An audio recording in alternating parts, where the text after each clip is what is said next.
Every Central Oregon city is dealing with its share of the homeless crisis. What you might not know is that the largest concentration of those unhoused in all of Deschutes County surrounds the city of Sisters.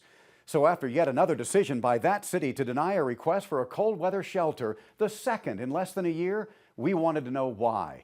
Why a community gifted with the offer of so much federal and state funding to accommodate such a vulnerable population would turn its back yet again.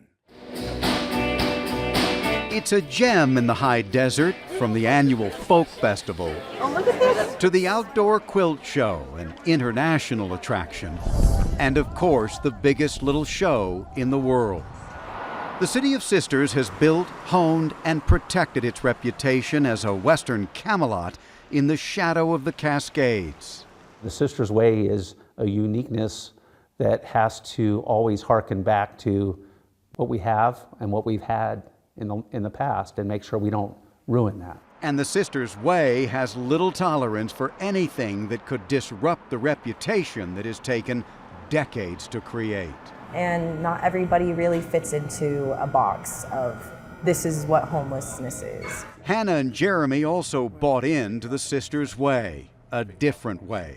They are two of the dozens of local, full-time employees who help keep businesses here running and tourists fed day and night. Only at night, they return to a trailer in the woods, as do more than 100 others in this town of just 3,000. Exactly. We are hiding their identities as even their parents do not know they are homeless, yet they know how most in this town view them. If these people are homeless, they're probably sketchy. I feel like kind of gets people not even being able to get jobs around here. These two help manage the historic Snow-Cap Drive-In here. They serve thousands of ice cream cones all summer long, flip burgers, bag fries. The Snow-Cap is one of the few businesses in Sisters that recognizes the value and reliability of the homeless population. In fact, their boss also returns to a tent in the woods after clocking out each night. We know people who make your sandwiches at Subway, people who make your burgers, people who serve your coffee.